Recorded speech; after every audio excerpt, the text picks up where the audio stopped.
Welcome to the Southwest Desert. In today's episode, we'll be diving into the intriguing story of the Lost Frenchmen gold mine, a legendary treasure that has captured the imagination of prospectors and adventurers for over 150 years. Our story begins in the spring of 1867 in the small frontier town of Yuma, Arizona. The dusty streets were abuzz with excitement when two French prospectors rode into town, their pack mules laden with a fortune in rough gold.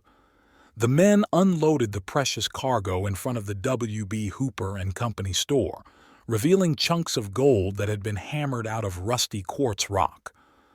Bits of the reddish stone still clung to some of the larger gold pieces, hinting at an incredibly rich vein hidden somewhere out in the vast Sonoran desert. After purchasing additional mules and supplies for their next prospecting expedition, the two Frenchmen still had a staggering $8,000 left on deposit at the Hooper store, a massive sum in those days. The successful strike captured the attention and imagination of Yuma's residents. After resting for several days and no doubt celebrating their good fortune, the Frenchmen packed up their newly supplied outfit and headed off into the desert, this time in the direction of the imposing Eagle Tail Mountains to the east. Thank you for joining your desert frontiersman Alan for another Lost Gold tale. Please leave a like or comment. For further desert adventures, hit the subscribe button.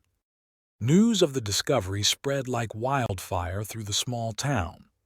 Many of Yuma's able-bodied men hastily gathered their own supplies and set off to follow the French prospectors, hoping to either convince them to reveal the source of their golden bounty or to track them to the location themselves. However, the Frenchmen proved elusive, and their pursuers lost track of them on the very first night out in the wilderness. The trail went cold, and the determined Yuma men were forced to abandon their chase and return home empty-handed. Days turned into weeks, weeks into months, and months into years with no further sign of the two Frenchmen. They were never seen alive again, and no additional information about their activities or the location of their mine ever surfaced. The $8,000 they had deposited at the Hooper store remained untouched, waiting for its owners to return and claim it. The money was still there 20 years later. The fate of the Frenchmen remained unknown for years, but eventually a grim discovery was made that shed some light on what may have happened to them. Some years after their disappearance, two skeletons were found in the mountains to the east of Yuma. There was no way to definitively identify the remains, but many old-timers and desert rats believe the bleached bones were all that was left of the ill-fated French prospectors. Had they fallen victim to bandits, hostile Indians, or simply the unforgiving nature of the harsh desert? No one knew for sure, but their demise only added to the growing legend of the Lost Frenchmen Mine. In 1873, the mystery deepened when the famous frontiersman King Woolsey and his band of Indian fighters made a stunning discovery while riding through Tehachapi Pass. The men were on the trail of Apache raiders, hoping to collect the generous bounties offered for their scalps. As they navigated the rugged terrain, they came upon a well-marked trail leading through the pass. Following it, Woolsey and his men stumbled upon a large pile of rich gold ore, carelessly left out in the open as if waiting for someone to return and collect it. News of Woolsey's find eventually made its way back to civilization, and some years later an expedition was mounted to locate the source of the ore and hopefully uncover the lost mine. The party managed to locate the pile Woolsey had described and hauled the ore back to Yuma, but despite their best efforts, they could not rediscover the mine it had come from. More tantalizing clues and strange discoveries related to the Frenchmen and their mine cropped up over the years, each one adding to the legend but failing to reveal the location of the golden treasure. In 1889, two brothers named Lincoln and Fowler were prospecting in the remote Harquahala region when they stumbled upon an old mine working in the crumbling remains of a camp. Upon closer inspection, they determined that the long-abandoned diggings had been made on a rich gold vein, but only scattered bits of ore remained, the main deposit having been worked out by parties unknown. The Fowler brothers could only speculate about who had mined the pocket. Had it been the Lost Frenchmen or perhaps another party drawing ever closer to relocating their fabulous discovery? A vague second-hand account emerged that seemed to shed more light on the Frenchmen's activities. The famed prospector A.H. Peeples, renowned for his successes at the rich La Paz and Rich Hill diggings along the Colorado River, claimed that in 1868 he had encountered a party of 3 Frenchmen working a claim in the Harquahala country. According to Peeples, the Frenchmen seemed to be doing well, but on his return trip to Yuma, he found their camp burned and came upon the skeleton of what appeared to be a white man. Suspicion fell on a band of Maricopa Native Americans known to be in the area at the time. People's account raised questions about the number of Frenchmen involved and whether multiple parties had discovered and worked the lost mine over the years. Experienced prospectors at the time found it curious that miners would transport rich ore all the way from the Harquahala area to Tehachapi Pass, as the Hasayampa River presented a much closer and more practical place to process it using arrastras. This incongruity cast some doubt on whether all the French prospector accounts were related to the same strike, or if there were multiple lost mines waiting to be rediscovered. Over the ensuing decades, the Lost Frenchmen Mine took on an almost mythical status among the prospectors, treasure hunters, and desert rats of the Southwest.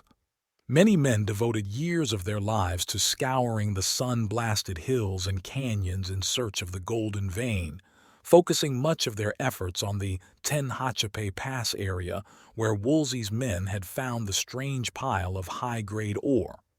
One of the most intriguing tales that added to the legend involves an old prospector named George Sears, a man who played a significant role in the early development of the rich copper deposits at A.H and the Gunsight Mine. Known to carry around a 25-pound chunk of rich, rusty gold quartz, Sears claimed he had definitive proof that the Lost Frenchmen Mine was located in the Eagle Tail Mountains. According to Sears, he stumbled upon a clue to the mine's location by pure chance during a prospecting trip from Phoenix to A.H. Deciding to take a shortcut through the imposing Eagle Tail Range, Sears made a night camp in a small depression along a wash after a heavy rain. The next morning, as he prepared breakfast, he noticed his hobbled burros drinking from a small puddle that had collected in what appeared to be an old prospect hole. A few bits of loose rock lay scattered on the dump pile below the shallow diggings. Thinking little of it at the time, Sears filled his canteen from the puddle and, needing to balance the load in his pack boxes, scooped up some of the rusty quartz chunks and tossed them in with his grub stake. As his food supplies dwindled during the remainder of the trek, he would periodically stop to gather more nondescript rocks to keep his packs even, thinking nothing of the first few bits of quartz he had collected. Upon finally reaching his destination at the Gunsight Mine east of A.H., Sears made a startling discovery. As he unpacked his gear, he examined the rocks he had loaded first during his stop in the Eagle Tails, and found that the rusty chunks were shot through with veins of pure gold.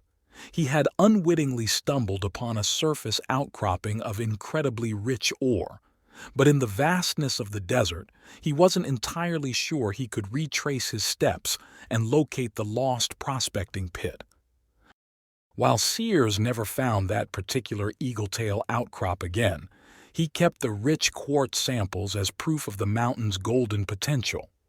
Whether his chance discovery had any connection to the legendary Lost Frenchmen strike is impossible to say, but the ore bore a striking resemblance to the samples that had set off the original rush and to the pile Woolsey and his men discovered years later in Tehachapi Pass. And so the legend of the Lost Frenchmen Mine lives on, a golden thread woven through the colorful history of the Arizona Territory. In the years since the story first electrified the wild mining camps along the Colorado and Gila rivers, arguments have raged about whether the various tales all relate to the same incredibly rich strike, or if there are actually several legendary lost mines waiting to be rediscovered out in the sun-drenched wilds of the Southwest. Today, the mine's lore continues to captivate the imagination of prospectors, treasure hunters, and desert adventurers. Many believe that the Frenchman's rich vein still lies hidden out there somewhere in the rugged mountains and canyons, its secret location a puzzle waiting to be solved by some lucky soul with the right combination of skill, perseverance, and perhaps a bit of frontier serendipity. Be sure to join us again for another tale from the Southwest Desert. Please leave a like or comment. For further desert romps, hit the subscribe button. Until next time, happy trails!